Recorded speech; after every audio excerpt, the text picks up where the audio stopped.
Bueno, buenas noches. Hoy tenemos el gusto de tener en este espacio a dos invitados. Uno es docente de la casa, seguramente lo deben conocer, a Juan Mitre, y ella es Marina Recalde, perdón. Es psicoanalista, miembro de la Escuela de Orientación Lacaniana y de la MP, miembro del Consejo Estatutario de la Escuela de Orientación Lacaniana, miembro de la Dirección Ejecutiva del Instituto Clínico de Buenos Aires y responsable de la Secretaría de Alumnos. El tema que ellos van a presentar hoy primero la presento a Marina porque es la que va a comenzar. El tema que ellos pusieron es la pulsión y el despertar de los sueños.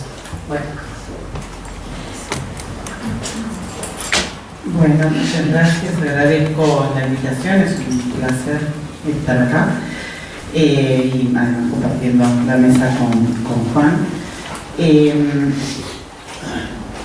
La idea hoy un poco era, partir de algo que ya les voy a, ya se van a entender de qué. Leo.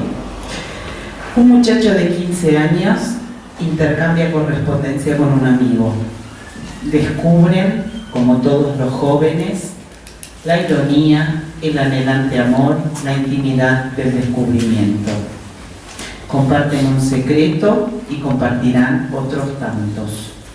Eligen un código para transmitirse mensajes cifrados, el idioma castellano. Algunas cartas de Freud en castellano, en original castellano, sin traducción. ¿Es Freud? Aún no es Sigmund Freud. Las primeras cartas datan de 1871. Y si bien la firma va variando conforme a los nombres que marcan la pauta de esta amistad, aún se llamará Sigismund. Aún no resulta del todo problemático llevar semejante nombre. Cuando estalle la oleada de antisemitismo, Sigismund se convertirá en el nombre paradigmático del judío vienés en los innumerables chistes antisemitas. Desde 1878, el muchacho pasará a llamarse Sigmund. Así comienza la presentación de un libro que les recomiendo mucho, que se llama Sigmund Freud, Cartas de Juventud. Este muchacho, nuestro Sigmund, intercambió correspondencia con su amigo Eduard Silberstein, con quien funda la Academia Española. Un pacto entre ambos jóvenes que implica el uso del idioma castellano en muchas cartas y la adopción de los nombres Scipión y Berganza, según el nombre del coloquio de los perros de Miguel de Cervantes. Libro al que llegué, y agradezco aquí públicamente a Juan Putnik, quien me ha comentado que justamente por él me entero que Freud estudió castellano para poder leer el Quijote, lo que es cuando un deseo se pone en juego, ¿no? Y así me dijo que se había enterado en unas cartas, si no recuerdo mal, y fui a las cartas y encontré las cartas. Entonces, esta lengua que aprendió para poder leer el Quijote, Freud, y que utilizó para comunicarse con su amado amigo Eduard. Son cartas que van desde los 15 a los 25 años y que nos permiten vislumbrar, al menos un poco, a ese estudiante de filosofía por esos años, lector y observador de la sociedad y la política. Lo hacen en un idioma que no es la lengua materna. La lengua materna era el alemán. Y lo hacen para comunicarse sus secretos más íntimos. Pero eso, hablar en una lengua que no es la materna, implica siempre un forzamiento. Y es el mismo Freud quien nos indica, en un momento, en una carta, que sintió el impulso a decirlo todo, pero que eso solo puede hacerse en la lengua materna. Es muy interesante, ¿no? Y él dice, Freud le dice a Eduard, tú me escribes tus piezas nocturnas en alemán, y yo mismo hace tiempo que apunté la última palabra española en mi diario. Sentí el impulso de decirlo todo, y eso solo pude hacerlo en la lengua materna. Si bien se distanciaron, por esas cosas de la vida, que uno a veces se distancia de amigos entrañables en la adolescencia, es el mismo Freud quien indica que estas amistades primeras nunca se olvidan tampoco los primeros amores. Solo quiero decir que he tomado inclinación para la mayor llamada Gisela, se refiere a Gisela Fluss, que partirá mañana, y esa ausencia me devolverá una firme edad de la conducta que hasta aquí no he conocido. O sea, en estas cartas, Freud da cuenta de los efectos de cierto mareo que producen esos primeros enamoramientos y embates pulsionales que quitan firmeza a la conducta. Y le pide a su amigo que guarde el secreto de esto frente a otro amigo, un poco burlón, que justamente se va a burlar, dice Freud, de esos sentimientos. En una carta a su por entonces novia, que después fue su esposa, Marta Bernays, Freud se refiere a esta importante relación que tuvo lugar en su adolescencia. Hoy ha venido a verme otra vez Silverstein. Me tiene el mismo afecto que antes. Fuimos amigos en una época en que no se entiende la amistad como un deporte o una ventaja, sino que se necesita al amigo para vivir con él. En realidad, pasábamos todas las horas del día juntos, salvo las que asistíamos a clase. Estudiamos juntos el español, tuvimos una mitología propia y nombres secretos que habíamos tomado de un diálogo del gran Cervantes. Es decir, un lenguaje propio, exclusivo entre ellos y secreto como condición de este intercambio adolescente. Freud se refiere en varios textos a su propia adolescencia y juventud. En el análisis profano nos indica que después de una actividad de 41 años como médico, mi conocimiento de mí mismo dice que nunca fui realmente médico. Me convertí en médico por una impuesta desviación de mi intención originaria. Y el triunfo de mi vida consiste en que tras un gran rodeo volví a encontrar la dirección inicial. En los años de juventud era muy poderoso mi deseo de comprender algo. Espera, estoy haciendo algo mal. Hola. En los años de juventud era muy poderoso mi deseo de comprender algo de los enigmas de este mundo y de aportar tal vez personalmente algo a su solución. Es decir, bastante lo logró.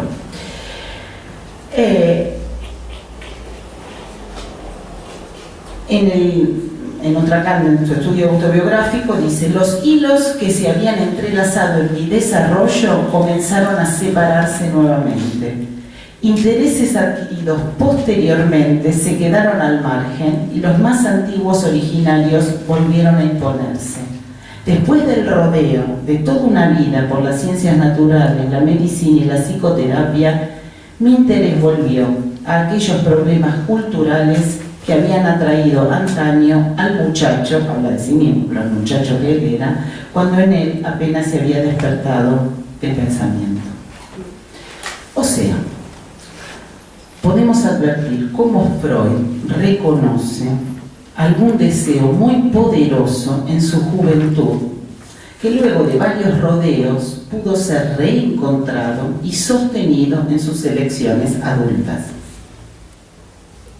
Inclusive, en la famosa psicología del colegial, donde él habla también de él, digamos, se refiere a lo que los años teen, ¿no? O sea, lo que van entre los 10 y los 18. Y lo que indica Freud que cuando él recuerda estos años se presentifican con sus presentimientos y errores, sus transformaciones dolorosas y éxitos entusiasmantes.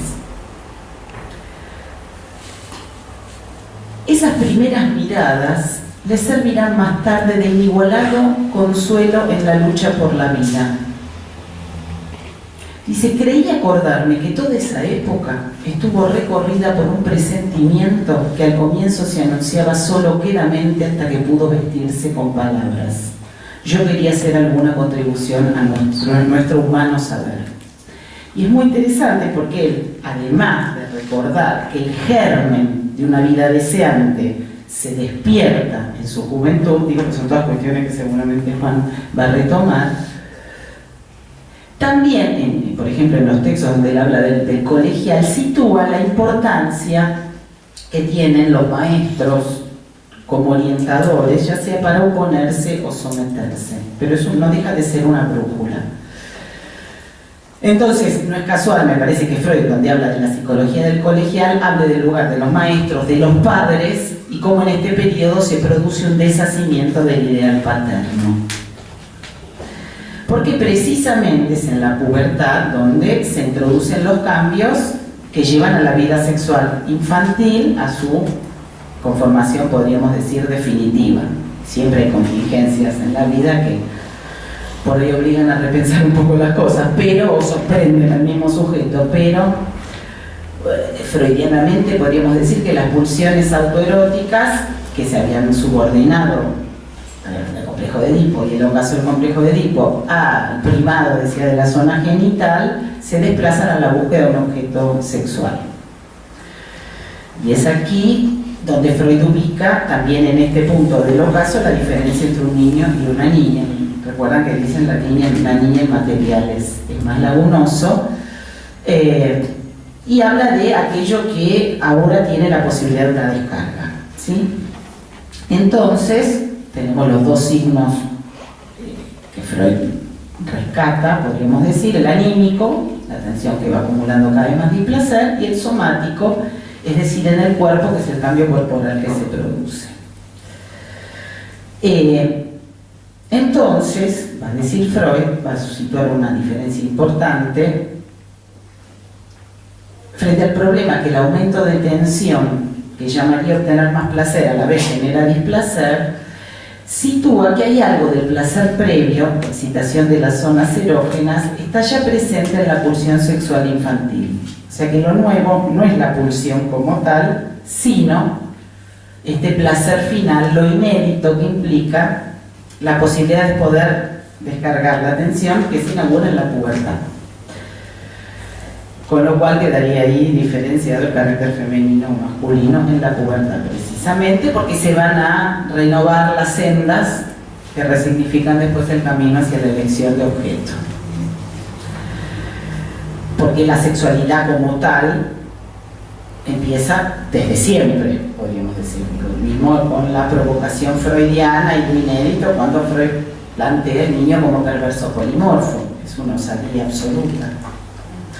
Se imaginan que, si ahora es un poco escandaloso, imagínense en 1800. Entonces uno podría decir que además de elegir la neurosis, se elige también el sexo, podríamos decir, ¿no? Que por supuesto para nosotros no tiene nada que ver con el sexo biológico, pero hay algo a lo que uno adviene, ¿no? Es decir, es una elección que se va a desplegar en este nuevo e inédito despertar, tema que Juan va a desarrollar. Aunque uno sepa si uno es niño o niña o como quiera llamarse, eso no quiere decir que sepa qué hacer con eso. No hay nada que indique, ni en el discurso ni en el propio cuerpo, qué hacer con eso que irrumpe y excede. Es decir, que si para la biología el sexo está en el mismo momento en que el sujeto nace, o es el niño o niña, para el psicoanálisis, en tanto el lenguaje perturba lo natural, nada del orden, ni de la necesidad, ni de nada, digamos, estará por fuera de esta perturbación, porque la naturaleza se perdió para siempre. Entonces, por eso vamos a hablar de deseo y de demanda, en vez de demanda, o hablamos de deseo y de demanda, y de pulsión y no de instinto. Que el psicoanálisis tenga algo para decir, digamos, sobre los púberes y adolescentes es algo que estuvo desde el inicio mismo. Hay que recordar que las primeras pacientes freudianas, las histéricas que lo hicieron perder devanarse los sesos respecto a qué querían decir, eran adolescentes, eran jóvenes. Ana O, Dora, la joven homosexual, ¿no? Ahora, es interesante porque efectivamente Freud prácticamente no hace alusión a la adolescencia de la paciente que está atendiendo, ni a la juventud. Algunas sí, que ahora voy a traer porque me pareció interesante. Y una vez le escuché decir a Débora Rabinovich algo que me pareció muy lindo, porque me dijo algo así, bueno, pero, vivió, ya no me acuerdo, pero al leer estos casos, decía ella, se tiene la impresión de que hay algo de la adolescencia del paciente que Freud nos quiere transmitir, ¿no? Como si lo que él va dando cuenta es que hay algo que, aunque no lo nombra como tal, porque son categorías que no son psicoanalíticas. Una de esas escasas alusiones a la juventud, digamos, de los pacientes está en el caso Dora. ¿Recuerdan cuando Freud la interroga a Dora? Y dice que le preguntó con mucha cautela si conocía, después de la escena con el señor K, el signo corporal de la excitación del cuerpo en el hombre. Y que Dora le dice sí, para el momento actual, en ese momento creo que no. Y dice Freud, digo porque parece que es una perlita clínica también lo que él dice, en el caso de esta paciente puse desde el comienzo el mayor cuidado en no aportarle conocimientos nuevos sobre la vida sexual, pero no por escrúpulo moral, sino porque quería someter mis premisas a una dura prueba para este caso. Por eso, solo llamaba una cosa por su nombre, cuando por las muy claras alusiones de ella, la traducción al lenguaje directo parecía traer un riesgo ínfimo. Por lo demás, su respuesta pronta y honesta era que ella lo conocía, pero de dónde lo sabía era un enigma que sus recuerdos no permitían solucionar. Había olvidado de dónde se acordaba. Y cuando, digamos, tiene la caminata con el señor K, la bofetada, la escena que todos conocemos, y el padre y el tío de Dora le piden cuentas de su proceder al inculpado, este desconoce con gran energía toda acción y empieza a decir que tal vez Dora estaba interesada en esos asuntos, digamos, que no tenía nada que ver con él, y que en su casa, digamos, había leído, en su casa junto al lobo, había leído el libro La fisiología del amor de Mantegazza. Probablemente, ¿no? Encendida por tal vez, digamos, Dora estaría encendida también. Yo tengo ese libro, lo conseguí, y son, digamos, por lo que leí, son lecturas que hablan del amor sensual como uno de los amores más ardientes, embriagadores y tenaces, ¿no? Dice, el más sincero y poderoso de los amores, porque satisface una de las más naturales e irresistibles necesidades del hombre, y sus ardores están marcados por una nota demasiado baja, el deseo. O sea que Dora sabía, alguna cosita se había pegado.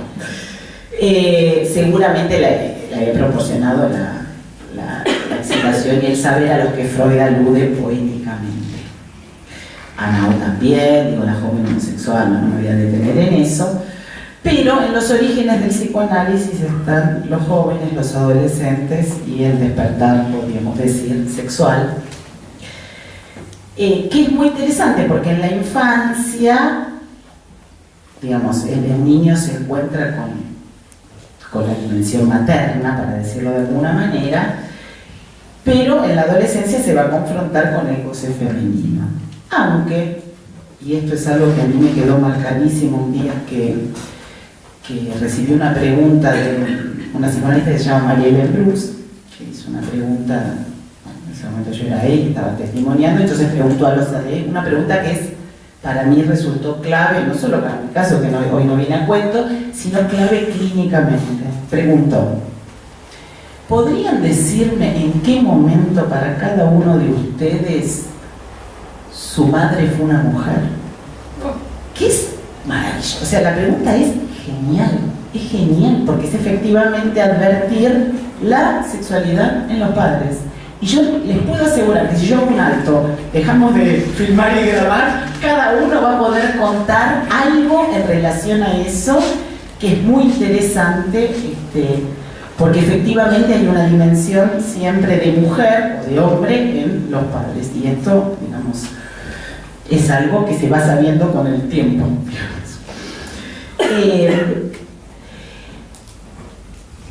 Cuando uno recibe un adolescente, pienso en el consultorio, lo que recibe, tomando en cuenta esta advertencia freudiana también, es un sujeto, más allá de la edad en cuestión. Está recibiendo un sujeto, podríamos decir, a veces con la libido a flor de piel, o no, pero que por alguna razón no sabe qué hacer con eso. Ya sea porque se ve repitiendo lo que no quiere repetir, ya sea porque se ve inhibido para no repetir, pero no sabe qué hacer, ya sea porque no sabe que repite, ya sea porque creyendo que no repite no para de repetir, en fin. Y si bien hay alguna particularidad, por ejemplo, que los padres son los que pagan, que son menores de edad y que la ley contempla algunas cuestiones diferentes, están en ese momento además atravesados o un poco cortocircuitados por todas estas cuestiones que les decía, son sujetos. Y ahí, me parece, entran en juego algunas distinciones que hacen a la posición, más allá de la edad que ese sujeto que consulta porte. Porque en ese sentido me parece que hay que distinguir lo que es la posición joven de ser joven. Y también podríamos decir distinguir la posición joven de lo que es la posición infantil. Casi diría kantianamente la posición de la minoría de edad. Hay un texto que se llama que es la Ilustración, donde Kant afirmaba que la ilustración es la salida del hombre de su minoría de edad. Pero, y sorprendentemente agrega, él mismo es culpable de ella. O sea que si se sale o no se sale, podemos decir la responsabilidad, no la culpabilidad. Dice, la minoría de edad estriba en la incapacidad de servirse del propio entendimiento sin la dirección del otro. Uno mismo es culpable de esta minoría de edad cuando la causa de ella no yace en un defecto de entendimiento, sino en la falta de decisión y ánimo para servirse con independencia de él, sin la conducción del otro. Ten valor, dice Kant, de servirte de tu propio entendimiento. He aquí la divisa de la Ilustración. La mayoría de los hombres permanecen con gusto bajo ella a lo largo de la vida, debido a la pereza y la cobardía.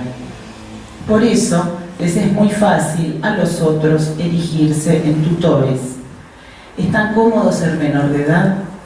Lo cierto es que ese riesgo no es tan grande, pues después de algunas caídas habrán aprendido a caminar, pero los ejemplos de esos accidentes por lo común producen timidez y espanto y alejan todo ulterior intento de realizar semejante experiencia.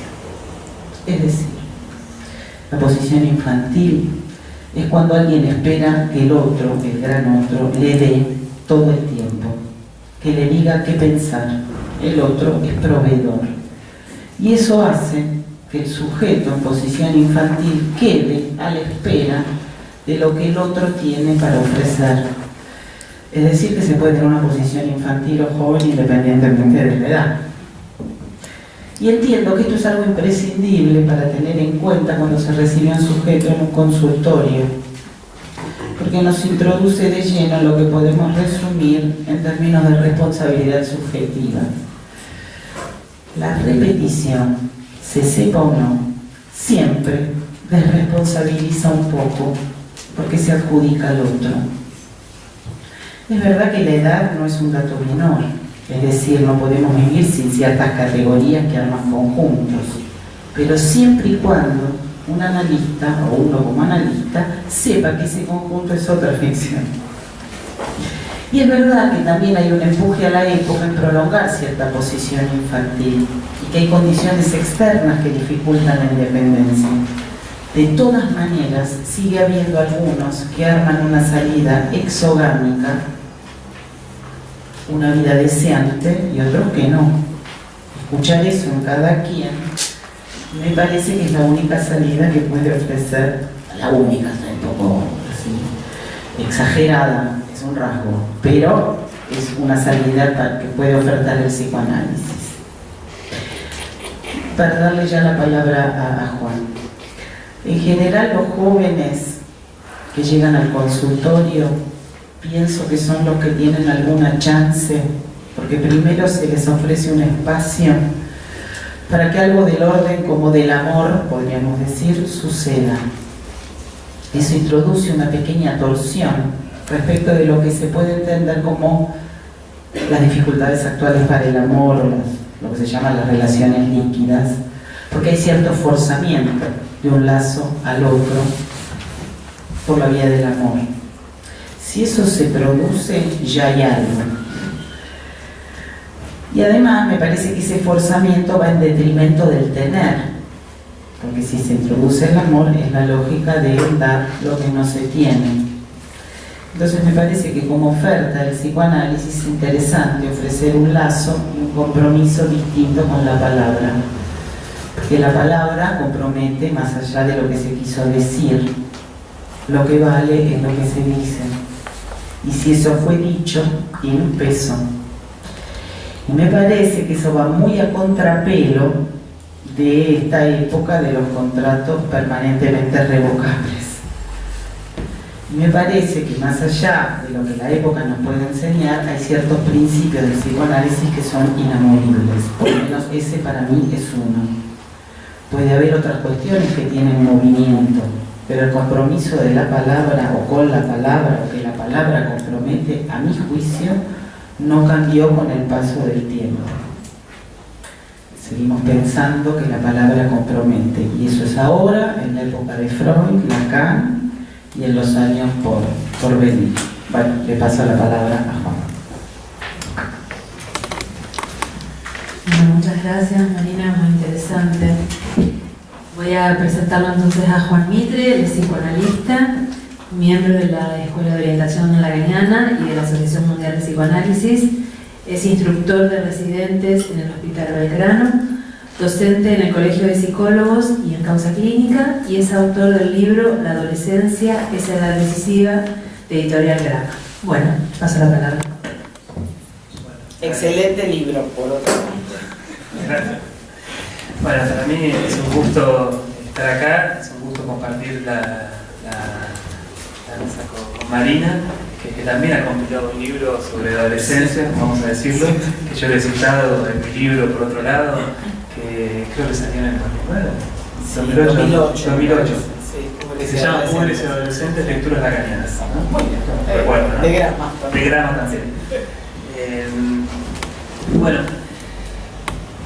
el título entiendo que es La pulsión y el despertar de los sueños. Mi idea era partir de una cita de Lacan, del texto que él escribió como prefacio, digamos, a la obra de teatro de Wedekind, que se llama Despertar de la Primavera o Despertar de Primavera, que a su vez, digamos, es así como se llama la obra de Wedekind, que es de 1891, que realmente me parece que hay que leerla y es de una actualidad conmovedora. Digamos, yo me parece que a mí me interesa ubicar una cuestión porque me gustaría pensar también la adolescencia en relación a la época, digamos, ¿no? Es decir, por un lado quiero hacer una referencia, digamos, al Despertar de la Primavera, un texto de 1891, pero también tratar de pensar cuestiones ligadas a los adolescentes hoy, ¿no? Al respecto, para pensar la época, yo me oriento con una frase de Miller, que está en El otro que no existe y sus comités de ética, que dice que hay nuevos síntomas, hay nuevos fantasmas, pero no hay nueva pulsión. Digamos, ¿no? Que eso me parece interesante porque nos permite ubicar qué es lo que varía y qué es aquello que no varía. Digamos, ¿no? Me parece que ese es un modo de orientarse para pensar. Y en torno a la adolescencia lo mismo, me parece que uno podría decir, bueno, ¿qué es lo que varía en la adolescencia y qué es aquello que se mantiene? Porque lo que vemos del adolescente Freud, un punto que es sumamente interesante para pensar, digamos, un adolescente también del siglo XXI. Digamos, ¿no? Pero también, por supuesto, digamos, que es sobre los adolescentes, sobre quienes se sienten o quienes manifiestan más rápido los cambios epocales, digamos, ¿no? Por otro lado, ¿no? Sí. Entonces también hay algo de lo nuevo que lo aprendemos a partir de lo que traen los jóvenes, ¿no? Las nuevas respuestas, cómo se las arreglan con la época. Es decir, que no hay nadie que no sea hijo de su época, pero por otro lado también cada uno lo es de un modo particular, o sea que nadie lo es del todo tampoco. Digamos, eso como una cuestión así general. A ver, la frase en cuestión de Lacan es como empieza el texto de Despertar de la Primavera, que es de la siguiente manera. Dice: de este modo aborda un dramaturgo en 1891 el asunto de qué es para los muchachos hacer el amor con las muchachas, marcando que no pensarían en ello sin el despertar de sus sueños. Bien, a mí me interesa la cuestión del lugar que le da los sueños. Dice, ¿no?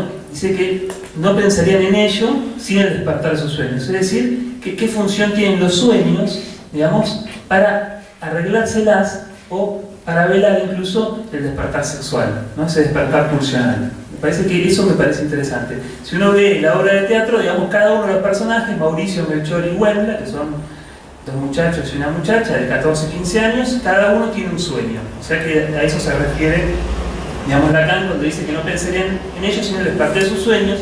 Conversan entre ellos, me parece que ahí están las conversaciones entre ellos y conversan de sus sueños, ¿no? Que eso me parece que es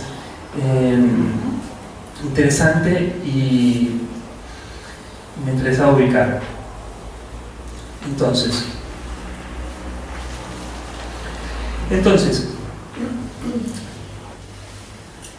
yo creo, para pensar algo relacionado a la adolescencia, por un lado dice, bueno, tenemos la clínica con adolescentes, pero también tenemos los adultos que hablan de su adolescencia, ¿no? Así es. Que hablan también de ese momento de la vida. O sea que me parece que eso también es interesante. Es decir, cómo pensamos la adolescencia. Bueno, tenemos la clínica, pero también con los adolescentes, pero también aquellos que hablan, ¿no? Esos seres hablantes llamados adultos, ¿no? Entre comillas, por supuesto. Me parece interesante la referencia que hacía Marina en torno a Freud, de ese deseo poderoso en su juventud, ¿no? Ese germen de una vida deseante, pero también muchas veces lo que encontramos es cómo se cedió en el deseo, digamos, ¿no? En la primera juventud, en la adolescencia, digamos, ¿no? Sujetos que por ahí en su adultez hablan de cómo en ese momento se dieron en el deseo, con las consecuencias que esto tiene, ¿no? Digamos, ¿no? Eso me parece también interesante. A veces algo de eso se puede retomar y otras veces, bueno, se perdió, ¿no? Digo, muchas veces uno ubica, digamos, ¿no? Como los adultos traen eso y uno puede ubicar ese punto donde se ha cedido en el deseo, digamos, ¿no? Bien, eso en general. Después, ahí quería tomar algunas cosas de algunos escritores también que estuve hace un tiempo trabajando, digamos, que hablan también de, o ubican cuestiones ligadas, digamos, a ese momento de la adolescencia. Y, por ejemplo, hay una frase que escribió un escritor norteamericano que se llama Paul Auster, que dice que encontró en uno de sus cuadernos de juventud, encontró que había escrito, digamos, a los 19 años, la siguiente frase. Dice: el mundo está en mi cabeza, mi cuerpo está en el mundo. Es interesante, ¿no? Es muy sencilla, pero él dice que todos sus libros, en última instancia, se limitan a desarrollar esa idea. Y me parece como un buen punto de partida, porque en principio la frase nos habla de la falla de la identificación del ser con el cuerpo, ¿no? Esa disyunción estructural, donde no somos un cuerpo, sino que tenemos un cuerpo, digamos, ¿no? Entonces, en última instancia también, las palabras y el cuerpo es aquello de lo que nos habla el psicoanálisis, que sería cómo se juntan las palabras y el cuerpo para cada uno, ¿no? Me parece que ese era el punto. Yo, de alguna forma, me parece que la cuestión en torno a la adolescencia, cómo pensarla del psicoanálisis, uno podría ubicar que en la adolescencia lo decisivo es el modo en que se conjuga real y semblante luego de la pubertad. Es decir, para mí tenemos un modo de conjugar real y semblante, que serían las teorías sexuales infantiles, que ahí se conjugan de cierta manera, viene la pubertad por la irrupción pulsional concomitante, y la cuestión es cómo se van a juntar después de la pubertad las palabras y el cuerpo. Es decir, cómo se conjugan ahí real y semblante.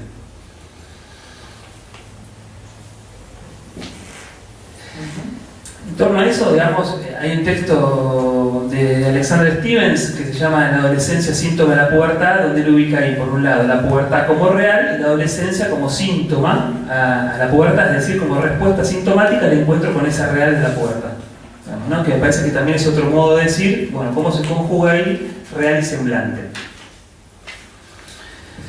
Yo digo esto porque me parecería yo estoy de acuerdo totalmente con lo que dice Marina de que esta es una clínica del sujeto. Es así, y en última instancia ahí no hay diferencia de edades. En un punto es un problema empezar a pensar en términos de edades, ¿no? Eso es cierto, pero también es cierto, al mismo tiempo, es cierto que hay que tener en cuenta el momento particular de la existencia que alguien está atravesando, digamos, ¿no? Y me parece también que eso es algo por lo menos para pensar. Si es lo mismo haber pasado por la pubertad o no, digamos, ¿no? Es una cuestión. También se puede rechazar todo aquello que sucede en la pubertad, digamos, ¿no? Se puede rechazar toda esa sexualidad. No necesariamente el sujeto se va a poner en relaciones a despertar, porque también lo puede rechazar totalmente. Digamos, ¿no? Me parece que ahí, por ejemplo, la clínica de la anorexia muestra bien cómo se rechaza todo el cuerpo sexual, de alguna manera. Entonces, podemos decir lo siguiente, que lo que ubicaba, ¿no? Entonces, la cuestión sería cómo se conjuga real y semblante en la pubertad. Digamos, cómo entender el semblante, me parece que es una cuestión, y yo ahí me voy a basar, voy a decir algunas cuestiones sobre lo que señala Miller en el curso de la naturaleza de los semblantes. Por un lado, ubica el semblante en la enseñanza de Lacan como una escala en el camino al nudo Borromeo, donde simbólico, imaginario y real se presentan como equivalentes. Segundo, ubica el semblante como antónimo de lo real, es decir, como lo opuesto al real. Es decir, es un modo de tratar juntos simbólico e imaginario el semblante. El punto de ubicar el semblante para decir aquello que no es real. Señala a su vez que no hay que confundir el semblante con la mera apariencia, como si detrás de la apariencia hubiera algo más. Dice que habría que ubicar al semblante como lo que vela la nada, lo que vela el agujero de la estructura. Por lo tanto, se puede decir que el semblante viene a inscribirse donde en lo real no hay un saber. Entonces, volviendo con esta consideración del semblante a la problemática adolescente y a la obra de Wedekind, podemos decir que el real de la pubertad va a conmocionar el modo en que sentido y real se venían conjugando. O sea que se produce una vacilación de los semblantes en los que el niño entramaba su vida, ¿no? Fíjense, les voy a leer un pequeño párrafo del Despertar de Primavera, dice, donde se ubica cómo el saber del otro aparece en falta y cómo no hay en el lenguaje, porque ese es el encuentro, no hay en el lenguaje una respuesta que nombre el enigma de la sexualidad. De un modo así patético como desesperado lo ilustra Wedekind en la voz de Mauricio, refiriéndose a las primeras excitaciones sexuales. Dice lo siguiente: he hojeado la enciclopedia Meyer de la A a la Z, sin encontrar nada. Palabras, nada más que palabras. ¿De qué me sirve un diccionario si no me aclara los problemas más inmediatos de la vida? Es interesante como lo dice, donde ahí. Entonces, nosotros tenemos que el encuentro con lo real del sexo es del orden de lo universal, pero eso se malogra para cada uno. Es decir, cada sujeto tiene que resolverlo a su manera. O sea que ahí estamos al nivel de lo singular, al nivel del síntoma. Como cada uno se las arregla con lo imposible de la relación sexual. Por eso, vuelvo a la cuestión de los sueños y les voy a leer ahora un pequeño fragmento de una novela de Yukio Mishima, que es Confesiones de una máscara, donde también hay un fragmento que habla del despertar sexual. Es una novela que se puede pensar como una novela de formación.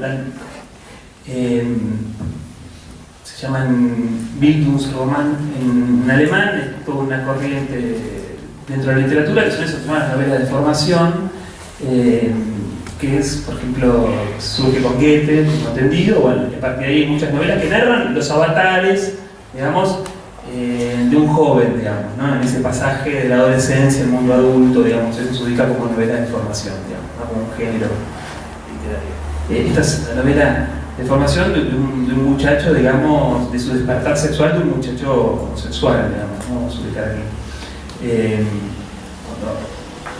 Evidentemente, acá es la obra cuando dice que es para los muchachos hacer el amor con las muchachas, digo, también hay que decir que es para las muchachas hacer el amor con las muchachas, para los muchachos hacer el amor con los muchachos, para cualquiera ser adelante arreglarse con el sexo.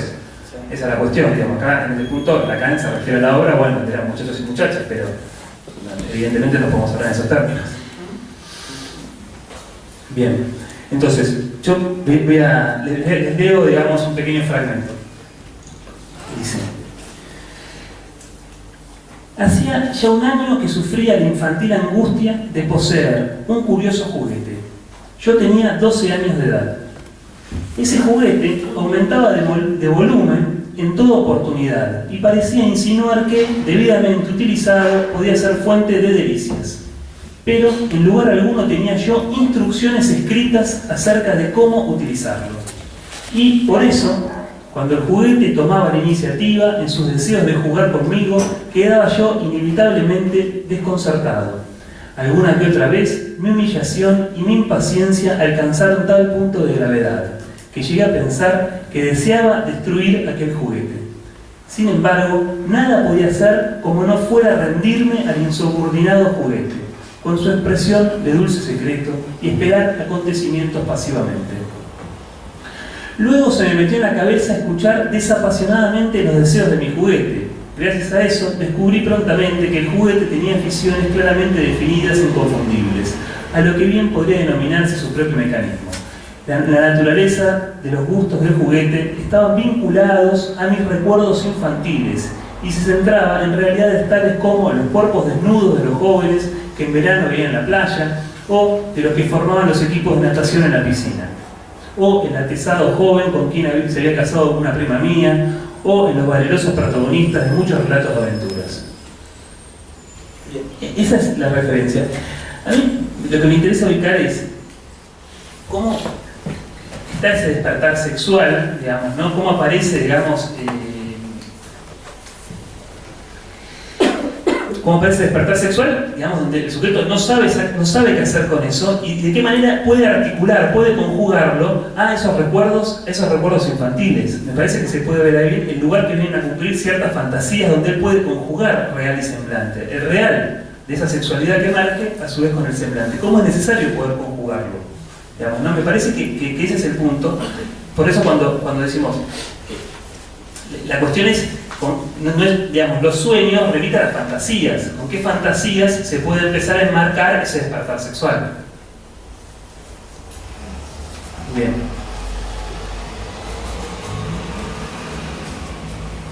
Fíjense, uno de los personajes de la obra de teatro de Bedeck, Mauricio, que es uno de los personajes, voy a contar un poco, les voy a contar el final. ¿No? Bueno, muchos lo deben conocer de todas formas, porque Mauricio es un personaje que termina suicidándose. Digamos, en la obra, una jovencita queda embarazada, muere por los abortivos que le da la madre y un joven termina suicidándose. O sea que, digo, es una obra, ¿no?, sumamente actual en ese punto. Pero, digamos, es decir, Mauricio queda completamente perturbado por el despertar sexual. Es decir, él no puede conjugar semblante y real, que me parece que esa es la cuestión, ¿no? Más allá de que también fracasan los estudios y bueno, etcétera, y él supuestamente dice que por eso, por lo que se suicida, si bien eso va a quedar como un enigma, no va a poder decir exactamente, pero sí se ve bien cómo él no puede conjugar semblante y real. Fíjense cómo él nombra, digamos, su despertar sexual, dice. Porque ellos hablan de sus sueños, dice. Entonces Mauricio le dice: luego de soñar con unas piernas de mujer, cae preso de una angustia mortal. O sea que dice, no vergüenza, no remordimiento, sino angustia mortal. Dice, me pareció que un mal interno me consumía, pero al fin, poco a poco me calmé, al ponerme a escribir los recuerdos de mi vida. Es decir, que Mauricio no puede velar el encuentro con el agujero de la estructura, no puede a nivel del significante conjugar sentido irreal. Me parece que eso se ubica con precisión. Es decir, ¿no?, ante ese encuentro con el otro sexo, con lo indecible del goce femenino, no puede encontrar una respuesta fantasmática que enmarque el despertar de esa excitación sexual. Acá se ve bien cómo el despertar, en lo que leí antes de Mishima, ese despertar de la excitación sexual, él puede enmarcarlo en determinado momento con esos recuerdos infantiles, ¿no? Cómo se necesitan esos recuerdos de infancia, digamos, ¿no? Bien. Le voy a dar otro ejemplo para ver la importancia de los sueños, digamos, ¿no?, que tienen los sueños y las fantasías, digamos. Le voy a dar un ejemplo feliz. Sí, pues venía medio. Claro, bien. Hay una novela de Murakami, Haruki Murakami, escritor japonés contemporáneo, que se llama Los años de peregrinación del chico sin color. O sea, es interesante porque es un joven que a sus 30 y pico de años se empieza a preguntar, digamos, luego de que conoce una una chica, digamos, empieza a preguntar por qué el golpe, sus compañeros de adolescencia le dejaron de hablar, ¿no? Y cortaron todo lazo con él. Y él quedó en un estado, digamos, muy perturbado, incluso también pensó en suicidarse después de eso, y él lo que no puede entender es qué es lo que pasó. Entonces, a sus 30 y pico de años es como que empieza un viaje a intentar saber qué había pasado en los años de la adolescencia, de por qué sus amigos, su grupo de amigos en el que se sostenía, dejan de hablar con él, ¿no? Es interesante porque ahí también nosotros podemos pensar también el valor que tiene lo que se llama el grupo de pares, que Lacan lo ubica con lo que implica ser uno entre otros. En la obra El despertar de primavera, Lacan habla ahí de la cuestión del uno entre otros, y dice justamente que Mauricio no puede ser uno entre otros, no puede incluirse entre sus semejantes, ¿no? Que es el personaje también que termina suicidándose. Entonces ahí es interesante esta novela. Entonces en ese recuerdo, en ese viaje a los años de su adolescencia, digamos, él empieza a recorrer y bueno, eso trata la novela, que es como una especie de policial medio alucinado, digamos, que es el estilo también de las novelas de Murakami. Pero bueno, narra Tsukuru es el personaje. Entonces llega un punto donde él habla del encuentro con una chica. Dice, Tsukuru, dice como una chica que quiere invitar a salir, dice, Tsukuru encontró la ocasión de invitarla a comer. Otro día le invitó a su casa y otro, sin ambages, a acostarse con él. Ella no rechazó ninguna de sus invitaciones, no titubeó siquiera.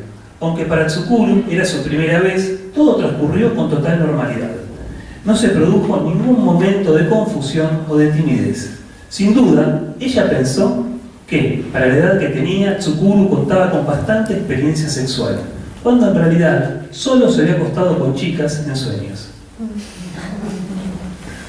Bueno, es interesante, digamos, ¿no? La cuestión ahí de cómo los sueños le permiten, en este caso, a veces los sueños pueden ser un gran problema, ¿no? Vamos a decir.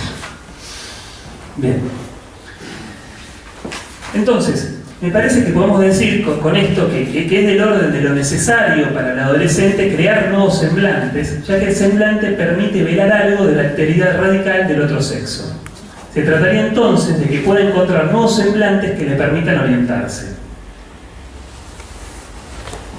Fíjense que hay en la adolescencia se produce, digamos, por la pubertad, una caída de los viejos semblantes y por lo tanto aparece una pregunta por el valor de la existencia, digamos, ¿no? Donde muchas veces los jóvenes se preguntan, ¿no? ¿Qué sentido tiene la vida? ¿Cuáles son las razones por las cuales vivir? Es decir, ¿no? Me parece que esas preguntas de ese modo aparecen. Bien. Nosotros, esto podemos decir despertar los sueños. Después, para ir a algo, ubicarlo más de lleno en el siglo XXI, me gustaría ubicar algo que ubica Miller, que es lo siguiente. Que es un hecho, digamos, que el psicoanálisis cambia, que Freud inventa el psicoanálisis bajo la égida de la reina Victoria, bajo la represión de la sexualidad, mientras que el siglo XXI conoce la difusión masiva del porno.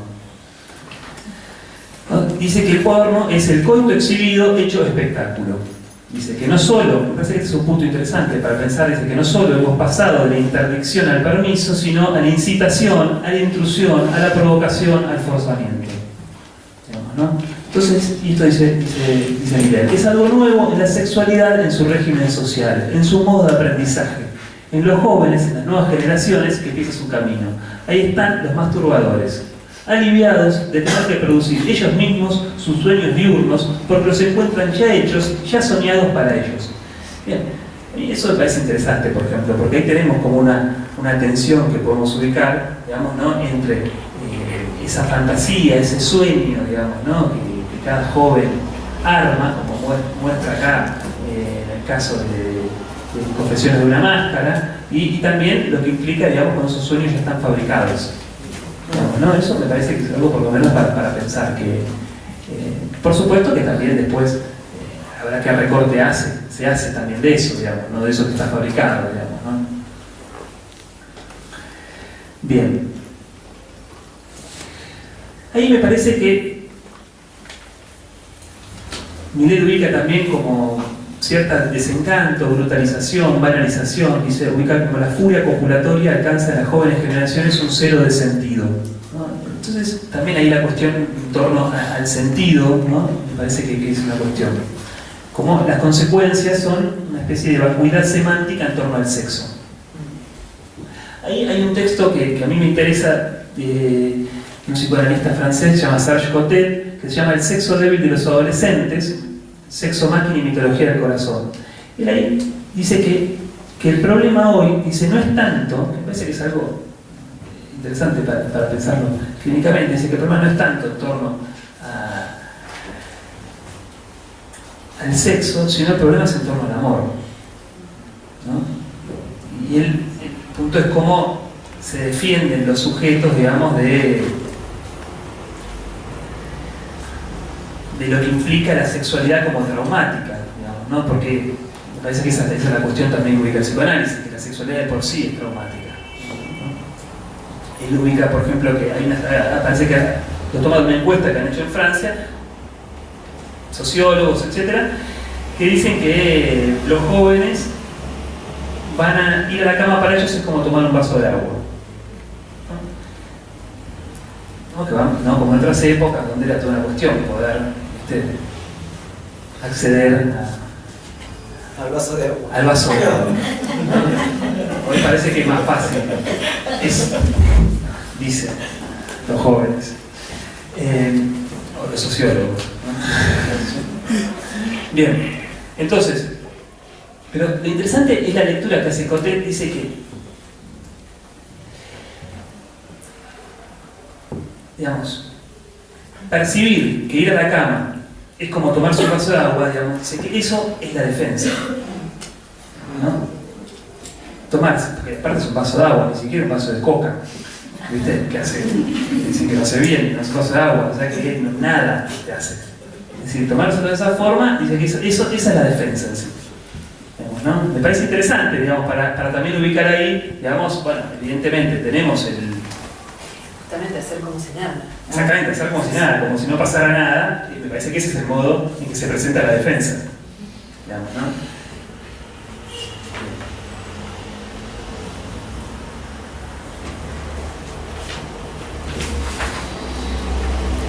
Bien. Después, como para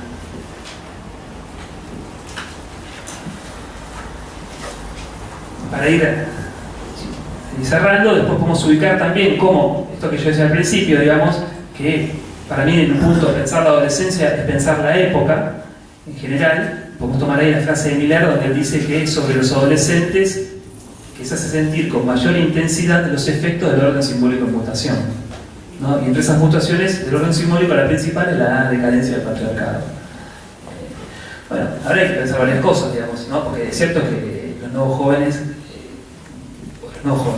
jóvenes de hoy también habría que ver cómo los efectos de la decadencia del patriarcado. Y por ejemplo también yo lo escuché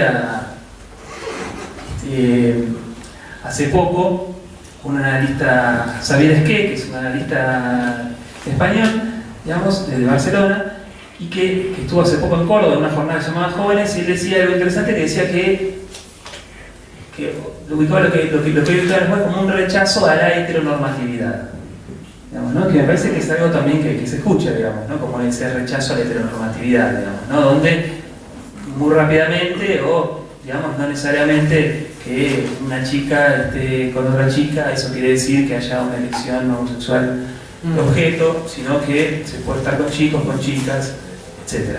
Me parece que ahí también es interesante para pensar la pregunta, cómo aparece la pregunta por lo femenino, tomando lo que traía Marina también antes.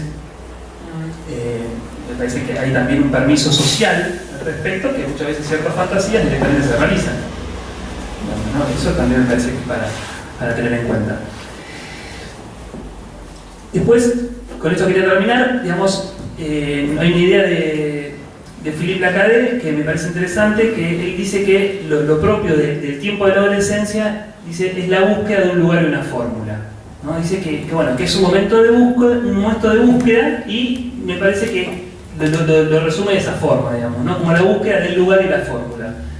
Lo toma de un poema de Rimbaud, que es el siguiente, que dice: errábamos con la galleta del camino y el vino de la taberna en busca del lugar y la fórmula. Entonces él recorta, digamos, ¿no? esa frase, el lugar y la forma, lo ubica como paradigmático de la búsqueda del adolescente. Entonces, me parece que muchas veces en la clínica con los jóvenes hay que ayudarlos a que ellos puedan buscar o ayudarlos en esa búsqueda de ese lugar, de esa fórmula que va a ser siempre singular, digamos, ¿no? Bueno, yo eso por ahora, y me gustaría por ahí conversar un poco, hablar las preguntas. Bueno, muchísimas gracias. Vamos a abrir el espacio entonces de la conversación. ¿Quieren empezar el público con alguna pregunta? ¿Comentario? Ahí está. Sí. Ahí tenemos. Mira, el tema es así. Hoy justamente una psicóloga que trabaja en un hospital de acá en Buenos Aires comentaba que le habían dicho desde la dirección del hospital que tenían que ir a dar clases de educación sexual a los colegios.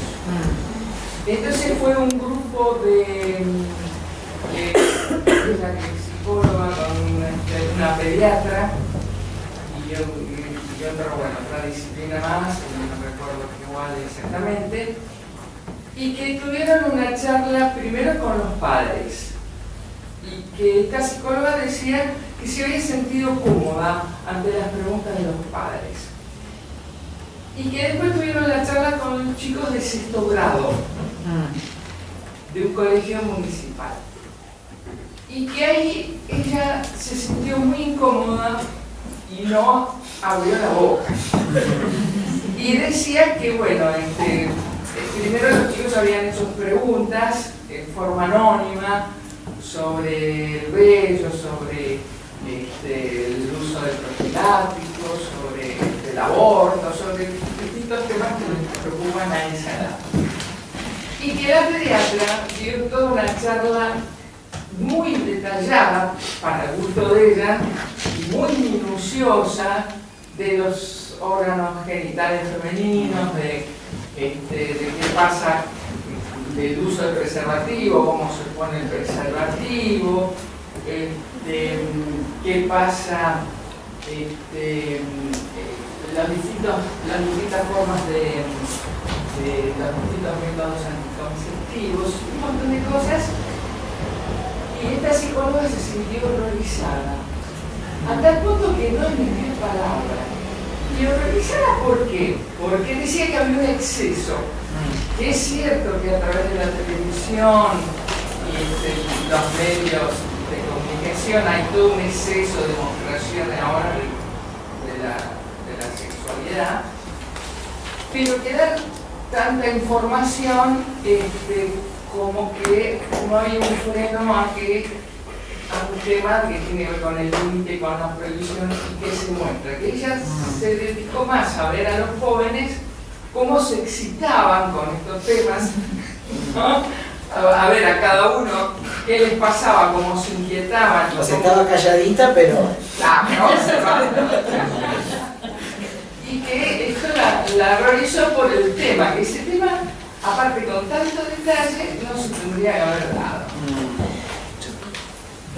Me parece algo interesante en torno a esto, que es ese silencio, digamos, ¿no?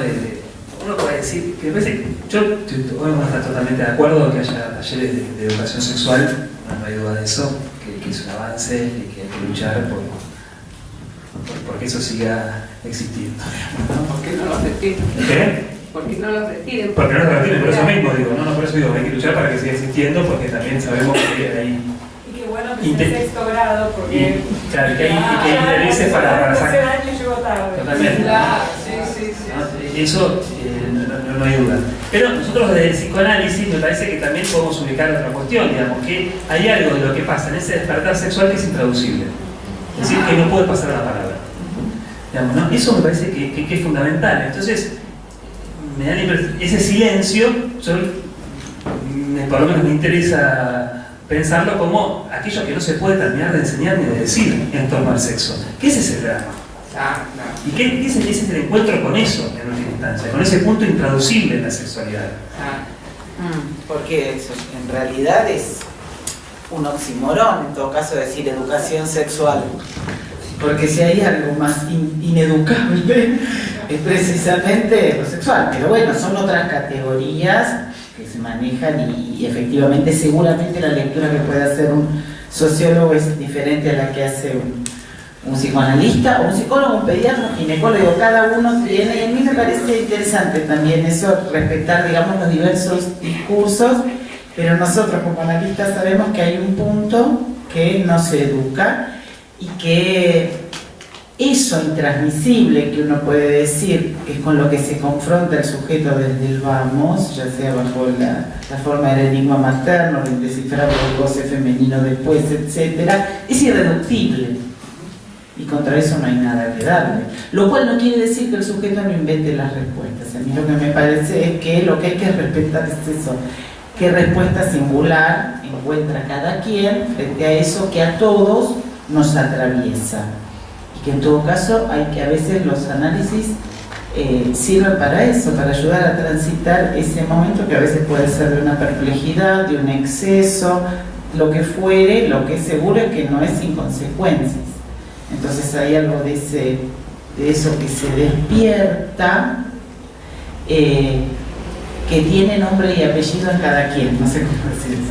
Entonces hay algo ahí que, bueno, es una invención y que es interesante porque lo que decía estaba fundamental, lo de la época, porque hoy nos confrontamos con soluciones, podríamos decir, nuevas, en un punto, a problemáticas eternas, ¿no? Entonces, bueno, hay que saber que es con eso el analista tiene que estar advertido de eso, sobre todo para no operar con los propios prejuicios. Y entonces eso le aliviana mucho la escucha siempre, sobre todo en una época en donde, como es la adolescencia, yo coincido con lo que dice Juan, si bien es verdad que tomamos sujetos, no se puede negar cierta dimensión de por lo menos la época que está atravesando ese sujeto. En donde efectivamente los grupos de pares, digo, hay un montón de cosas, pero hay que saber que los jóvenes siempre son disruptivos. Eso es lo joven. O sea, cuando viene alguien de mediana edad y dice, porque mi hijo no habla nunca, está todo el día con el teléfono, eso es hablar para ese hijo. O sea, el WhatsApp es hablar. Ustedes lo ven cuando los pacientes dicen, estuve hablando y él estuve hablando con el WhatsApp. Yo hace un tiempo me hicieron una entrevista y decía un poco risueñamente, pero que es verdad, que a veces el problema con los WhatsApp es que como no está el cuerpo ahí, y es tan rápido, es difícil transmitir una enunciación. Entonces uno tiene que agregar un emoticón para hacerle saber al otro que es un chiste, que es algo que aterra. Vieron todas las caritas que vamos teniendo para poder deslizar algo que en el cuerpo a cuerpo o en un texto más largo sería como más fácil de transmitir. Pero eso es hablar. Inclusive hay neologismos, que no es emoticón, sino el arre que hacía no sé cuánto... Pero todos tuvimos nuestro arre, quiero decir, todos tuvimos, porque por eso yo quería traer Freud en ese punto, porque Freud cuando dice, para esconderse un poco de la lengua materna, habla en castellano, así nadie se entera lo que hablamos, eso es compartir un código inventado, porque entonces... Es para, lo que pasa es que dice, bueno, pero para poder decir lo más profundo, decirlo todo, dice, tengo que recurrir a la lengua materna, y hay ciertos significantes que les son insuficientes para poder decir, aunque la lengua materna también va a ser insuficiente. Pero esa invención de un código de los años 1800 es la misma en un punto, ¿no? Que el arre, no digo que es lo mismo porque... Pero digo, es lo mismo con esos códigos, vieron que se arman de grupos, ¿no? ¿Vas a decir algo? Sí, No, eso simplemente. No, me parece interesante, porque es cierto que es esa lengua propia del adolescente que muchas veces se inventa en ese grupo de pares, ¿no? Ese neologismo adolescente, uno podría decir, ¿no? Que hay un neologismo adolescente, que después también se incorpora, ¿no?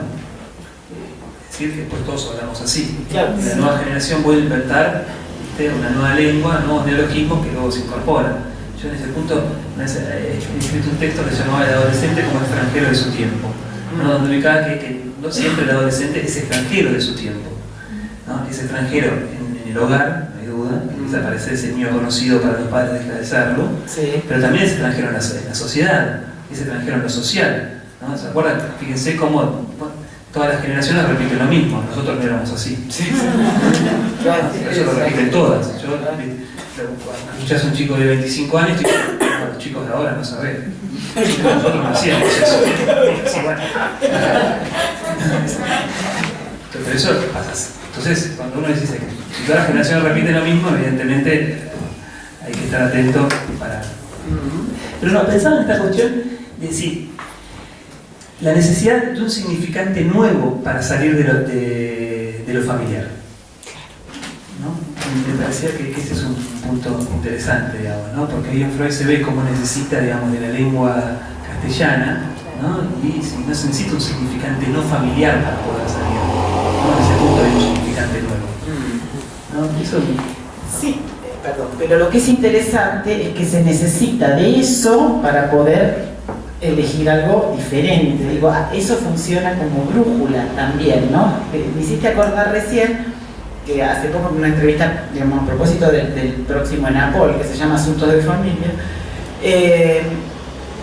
cuando, digamos, estaba pensando de qué iba a hablar, me acordé y se los recomiendo un cuento que lo recomendé ahí también, que se llama, es de Graciela Montes, un cuento infantil, se llama La familia de la soga, ¿no? La familia de la soga, muy brevemente, son dos personajes, María y Juan, o sea, nombres universales, que tienen dos hijos, Marita y Juanchi, y que es muy, muy curioso porque cuando ellos se casan se enlazan con una soga y después tienen hijos a los que enlazan con sogas. Y tienen un desarrollo absolutamente cotidiano con esas sogas, es decir, van a la escuela de la vuelta, no, o sea, nada que, digamos, más allá de la soga, ¿no? Entonces el padre trabaja en la casa, están todo el tiempo así, hasta que hay una escena que es crucial en el cuento, en donde la madre está cosiendo, y creo que hay un hijo mirando como la madre cose, y la hermana mirando a la hermana como mira la madre y el padre, o sea, todos mirándose entre sí, digo, para empezar también la endogamia, hasta que la madre de golpe ve un par de tijeras, y ¡pam!, corta la soga, ¿no? Y se produce un momento de estupor y de miedo también, que es algo que me interesa también destacar, porque bueno, cuando algo de eso se corta, muy bien, no se sabe qué hacer, y hay que ahí hacer algo con eso. Y es muy interesante el cuento porque cada uno, es el padre el que dice, bueno, me voy a ver a Ferro, ¿no? Y entonces va, es muy porteño el cuento. Y él, ya no me acuerdo exactamente, pero el hijo creo que va a comprar al kiosco, la nena va a la de un amigo, la madre, no importa, todos salen y vuelven, ¿no? Y cada uno después tiene algo para contarse. Es decir, que ya la soga no es necesaria, hay que hacer un forzamiento, hay que salir, hay que atravesar cierto miedo también.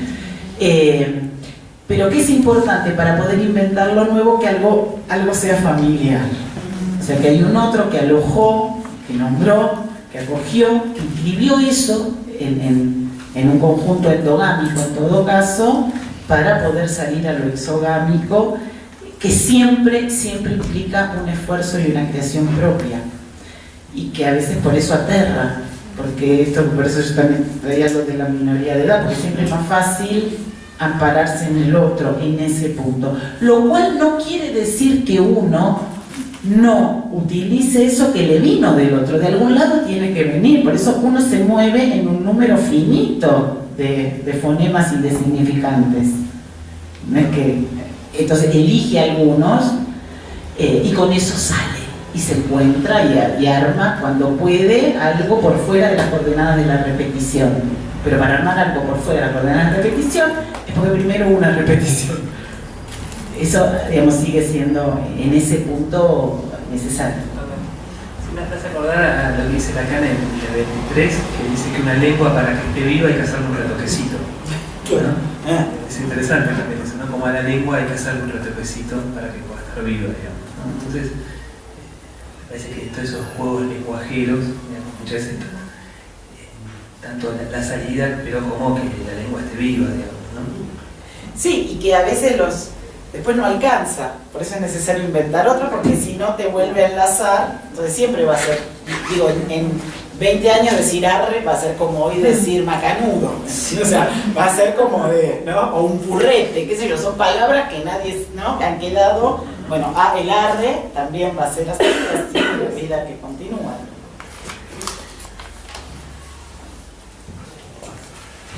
Sí. Dos o tres cosas. Una respecto a la lengua que ya lo desarrollaron. Bueno, dos cosas. Una, Marina, me resultó muy interesante cómo volvés a ubicar en todo el recorrido, a partir de la minoridad, la posición del sujeto al otro.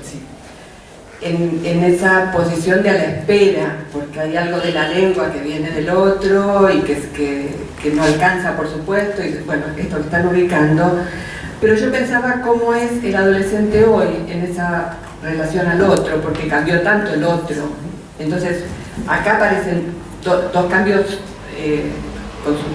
centrales del otro. Uno es ese otro no tanto del sentido, que sería, hay algo del otro, el sentido que aporta en esta a relacionar con los semblantes, es más bien el otro de la información, en función del ejemplo que traía acá la compañera, que no la vi, pero que se ve muy bien en la escuela todo el tiempo, en la relación como supliendo algo del sentido por el lado de la información, y el exceso en términos de la pornografía. Entonces, ¿cómo se las arregla hoy con el otro, el adolescente? Sería una de las preguntas que me surgía a partir de esto, que es casi, ahora que me doy cuenta, la misma pregunta, Juan, cuando hablas de frente a la irrupción de lo real y arreglárselas con el otro sexo y lo traumático de la sexualidad, bla, bla, todo esto que estuvo muy bien desarrollado, digo, ¿qué pasa con los semblantes? Porque en otras épocas los semblantes estaban ahí y uno, el adolescente, si bien hacía retoques, se las arreglaba con los semblantes que estaban en lo social. Hoy en día, no sé, el otro día, dos adolescentes que consultan en muy poquito tiempo en las últimas semanas, y una me dice que el tema es que los padres están pensando que ella tiene que asumir su sexualidad en términos binarios.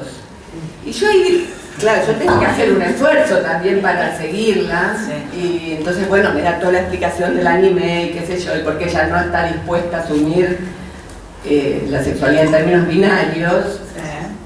O sea, no es solo heteronormalidad, o hombre, mujer, qué sé yo, sino más allá de lo binario. Y entonces uno piensa ahí, ¿cómo se las arregla a un adolescente? Porque el lenguaje sigue siendo binario. Digo, no hay, o por lo menos que yo, no hay un más allá de lo binario si te la tenés que arreglar con el lenguaje para hacer algo bueno, ya me fui de tema y no sé cómo volverlo porque me fui con la pregunta, pero bueno, algo de los semblantes, porque no es más allá del lenguaje.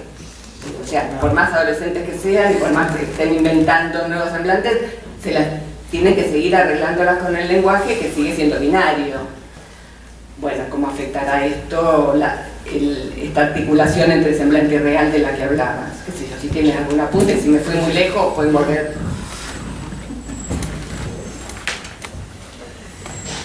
Yo creo que, a ver, hay nuevos semblantes, digamos, ¿no? A mí me parece que con lo que no se cuenta es con el semblante de la tradición, digamos, ¿no? Me parece que es eso, digamos, ¿no? Que eso orientaba, bueno, qué es lo que hace un hombre, qué es lo que hace una mujer, qué es lo que hace en determinado momento. Me parece que cada vez se cuenta menos con eso, digamos, ¿no? Todavía hay jóvenes tradicionales también, digamos, ¿no? Pero en general me parece que se cuenta mejor. Me parece que es, digamos, que hay nuevos semblantes que ellos van creando. A mí me parece que los jóvenes de hoy son más jóvenes de la invención, digamos, en un punto, digamos, ¿no? que inventan modos a veces muy originales de conjugar, ¿no? El semblante real. me parece que son menos hijos del padre y más hijos del trauma, en un punto. Yo lo diría así. Hay que hacerlo, el tratamiento hay que hacerlo al revés. Sí, me parece. ¿No? Pero perdón, esto es porque de algún lugar esta modernidad habilita una diversidad de semblantes que va contra lo heterogéneo. Y eso obliga a generar nuevos, digamos, porque si no, ¿qué hace el adolescente? También hay... a mí me gustó esa expresión de rechazo de la heteronormatividad, digamos, Claro. ¿no? Porque hasta es como... También hay nuevos ideales, ¿no? Por ahí no nos captamos bien, pero me parece que también se arman nuevos ideales en torno a eso, ¿no? Donde yo escuché, por ejemplo, también, hace poco escuché una murga uruguaya, ¿no? Viste que son, digamos, de avanzada siempre, y la murga cantaba, dice, somos la minoría heterosexual. Eso es lo que cantaba. ¿No? Y era muy interesante porque se sentía una minoría discriminada, digamos, donde no tenía lugar ya en la sociedad, digamos, ¿no? Bueno.